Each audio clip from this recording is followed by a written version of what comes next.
had your chance. So did you. Welcome back, nerds. Fino here with a guide for the Ice Queen herself, Anastasia. No, the other one. There we go. She's a 5-star arts caster and a powerful AoE attacker. Let's see what's under the hood. Skill 1 is Mystic Eyes of Penetration. Giggity. It's a suite of single-turn buffs including Invuln Pierce, Art's Effectiveness, and debuff Resist Reduction for your target. It's easy to forget about that last part, so make sure you pick the right target first. Skill 2 is Frigid Charisma. It's a party attack buff with an AoE attack debuff. 3-turn duration with a 5-turn cooldown. That's some high uptime even by itself, but with a bit of help from Tamamo, you can run it pretty much continuously. Skill 3 is Schwipzig, a battery skill capped at 50% and a chance to stun the targeted enemy. 50% is a bit low for caster self-charges, but it's good enough to enable a number of powerful craft essences. Now the stun chance is quite low, capping at 60%. However, Anastasia has a number of debuff modifiers including her first skill and the Fairy Contract passive. These will give you much better odds. Anastasia's Noble Phantasm is VVV. It's an AoE arts attack with a single-turn skill seal. It also reduces defense with a magnitude tied to overcharge. With a hit count of 4 and its arts properties, VVV lends itself to being spammed. This means you'll get a lot of mileage out of that 3-turn defense reduction as it'll accumulate with repeated applications. Fun fact, VVV gets a secret buff that doubles the amount of Vs. It also gives your opponent the ability to reverse gravity but fills their life with spikes and other platforming hurdles. Power creep is real.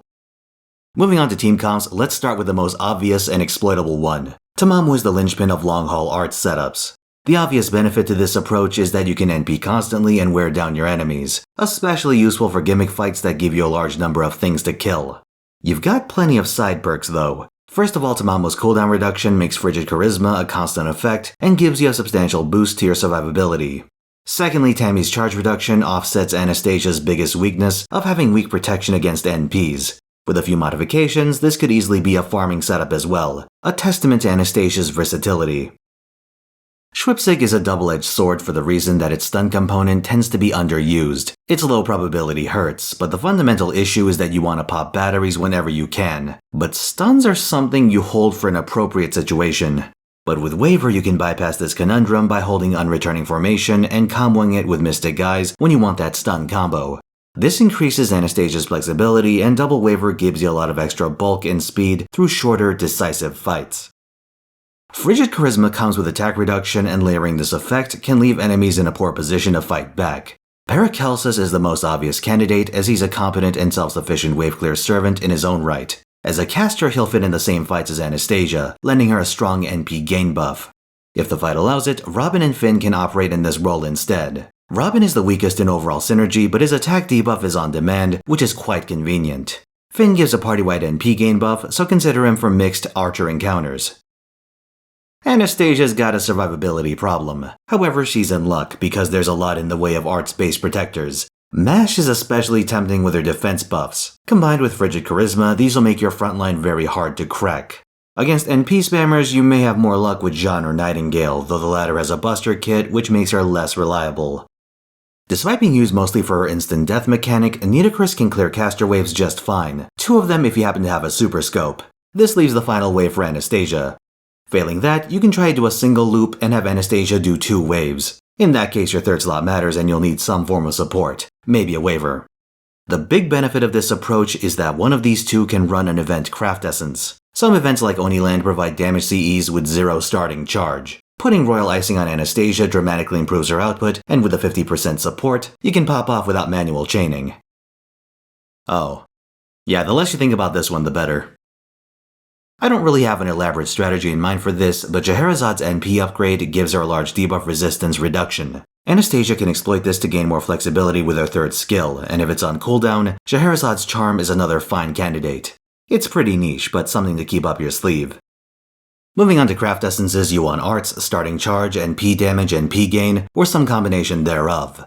Magical Girl of Sapphire is a very strong looping CE and one you should hunt down when it comes back with the Prisma Ilia rerun. Golden Sumo is always decent, Dive to Blue has good effects but a flawed stat line. Black Rail is strong since Anastasia wants NP damage and she can soak its passive damage with her natural caster Thickness. Cute Orange Jet fills a similar role but with more power allocated to NP gain. Let's go over some odds and ends. First, the bed. Anastasia needs 72 gunpowder per skill. Having finished LB1, I have a grand total of 7. Have fun with that. With regards to her looping, she really wants external support since her personal arts buff only works for 1 turn. Pretty obnoxious for a looping servant to have a mana burst equivalent and not a 3-turner. Next up, we have the caster class multiplier, the bane of offensive casters. The short of it is that casters effectively have a persistent damage penalty.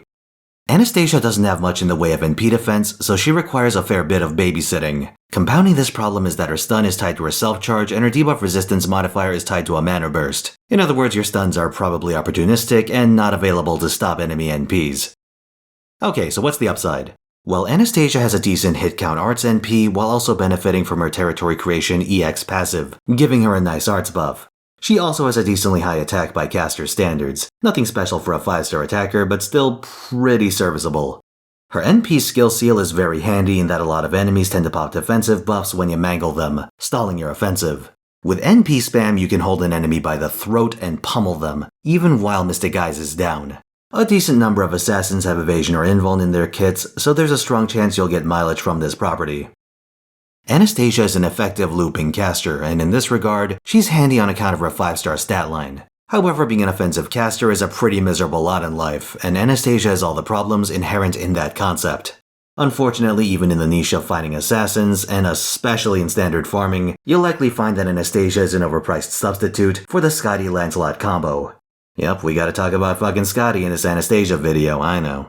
We're close to hitting what I'd consider the low watermark of arts teams, the time between Scotty's release and Tamamo's skill buff. A more persistent problem is that Tamamos are already a rare sight on support lists, and it's only gonna get worse from here on out. Just one of the inconveniences of playing the arts game. Now if you like Anastasia, that's fine. She still does work with her looping and debuffs. You can easily make a coherent strategy with the tools you've got, and not a bad one at that. But I have to say it, if you're looking for cost effectiveness, you've got more enticing options coming soon. That's all I've got. Shout out to House of 610 who I commissioned as the thumbnail artist for this particular video. Link to his Twitter below. That aside, like if you like the video, subscribe for more, and come watch me on Twitch where I make bad decisions every weekend, Friday through Sunday at 3 PM Pacific time. See you there.